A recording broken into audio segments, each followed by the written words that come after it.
जय श्री कृष्ण दोस्तों। श्रीमद् भागवत गीता में आप लोगों का एक बार फिर से स्वागत है। पंडित जी उर्फ ब्रजभूषण जी के ब्लॉग के बारे में जो हम लोग जान रहे थे, उनके बारे में हम आगे इस एपिसोड में हम आपको बताएंगे। उनके ब्लॉग में एक उदय के नाम का हम लोग उसके जीवन के बारे में हम लोग जान रहे थे, उसके बारे में हम आगे जानते थे। उसकी माँ थी, वह अपने छोटे मोटे खेतों में काम करके अपना समय बिता रही थी। वो कहती थी उसके स्वर्गवासी पति और सास ससुर की निशानी है। यह खेत इन्हें जब तक हो सकेगा आबाद रखूंगी। मेरे बाद तुम लोग को चाहे करना हो या ना करना हो।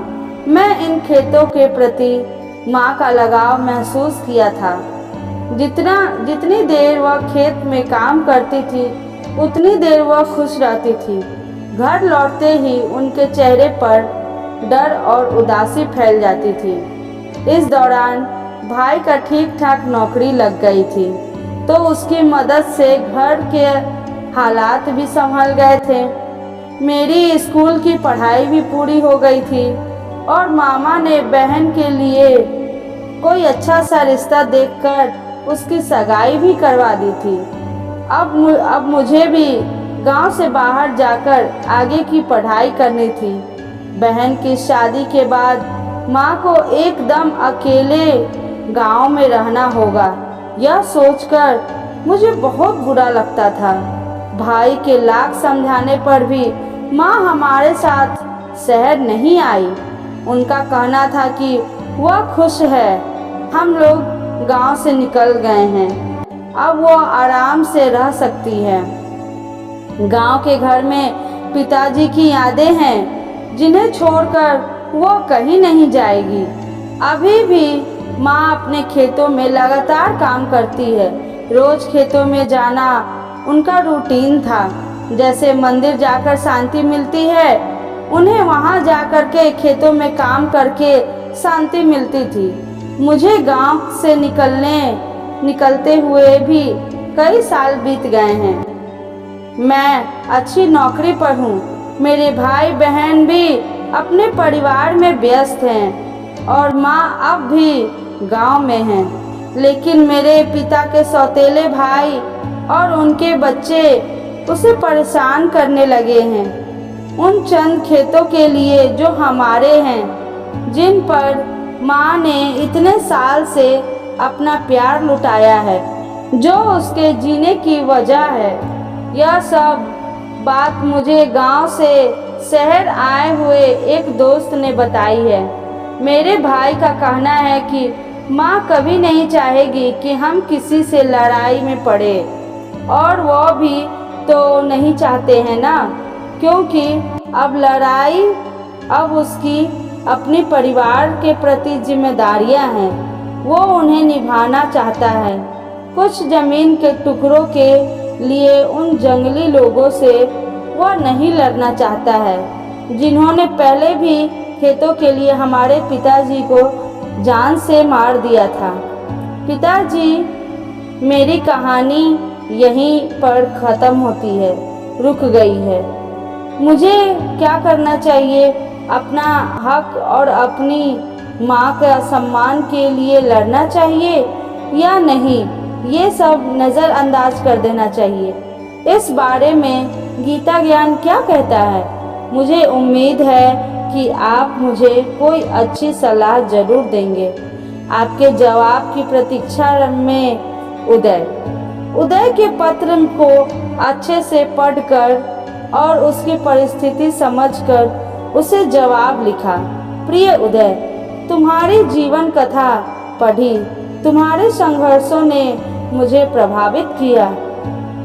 अब जो सिचुएशन तुम्हारे सामने सवाल बनकर खड़ी है, वह लगभग वैसी ही है जैसी सिचुएशन जब भगवान श्री कृष्ण ने अर्जुन को गीता का ज्ञान दिया था। तुम्हारे लिए गीता के ज्ञान के महासागर से यह मोती चुनकर लाया हूँ। इसे ध्यान से पढ़ना और आगे की रास्ता तय करना। हतो व प्रत्याशी सर्वगम जीवा जो भाष्यो हव्वहिम तत्मात उस्थीय कौन्तेय उद्यास्त कृति समय। यह श्लोक गीता के दूसरे अध्याय में दिया हुआ है। इसका अर्थ है कि हे अर्जुन, यदि तुम युद्ध में वीर गति को प्राप्त होते हो तो तुम्हें स्वर्ग मिलेगा, और यदि विजयी होते हो तो धरती पर सुख पाओगे। इसलिए उठो हे कौन्तेय और निश्चय करके युद्ध करो। अर्जुन भी तुम्हारी तरह संदेह की स्थिति में थे कि क्या करें। एक तरफ उनके ही परिवार के लोगों का सम्मान था और दूसरी तरफ अपने ही भाइयों और मित्रों और गुरुओं से लड़ना था, जिसका गवाही उनका मन नहीं दे रहा था।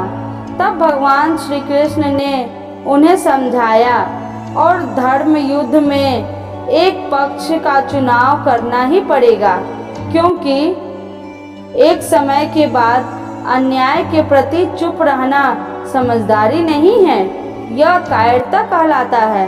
मैं तुम्हें यह श्लोक सुनाकर किसी के प्रति हिंसा के लिए उकसा नहीं रहा हूँ, बल्कि श्लोक के जरिए दिए गए भाव को समझा रहा हूँ। युद्ध हमेशा हथियारों से नहीं लड़ा जाता, और जरूरत पड़े भी तो हथियार के जगह अपनी बुद्धि और दूसरी क्षमताओं के इस्तेमाल से लड़ा जाता है। डर कर चुपचाप अन्याय सहने से कहीं अच्छा होगा कि न्याय के लिए लड़ते हुए हार जाना। तुम्हारे पास तुम्हारा शिक्षा है, वही हथियार है तुम्हारा, जिससे तुम अपने परिवार के प्रति हुए अन्याय का बदला ले सकते हो। इससे तुम अपना आत्मसम्मान भी बचा लोगे और अपनी माँ के प्रति अपनी जिम्मेदारी का पालन भी कर पाओगे। इस लड़ाई में अगर तुम हार भी गए तब भी तुम्हें एक संतुष्टि रहेगी कि तुमने अपना पूरा जोर लगाया था। मैं इसी के साथ अपनी बात को खत्म करता हूँ और भगवान श्री कृष्ण से प्रार्थना करता हूँ कि तुम्हें सही निर्णय लेने की शक्ति दे। यह लिखकर पंडित जी ने गहरी सांस ली और मन ही मन दोहराया कि जय श्री कृष्ण, जय श्री भागवत गीता। ईश्वर सबको सही राह दिखाए। और आप सुन रहे हैं यह ब्लॉग गीता ज्ञान ब्लॉग गोगो ब्लॉग्स पर। अगर आपको यह गीता ज्ञान अच्छी लग रही हो तो कमेंट में जय श्री भागवत गीता जरूर लिखें, और ऐसे ही सुनते रहने के लिए गीता ज्ञान हमारे चैनल को सब्सक्राइब करें। जय श्री कृष्ण।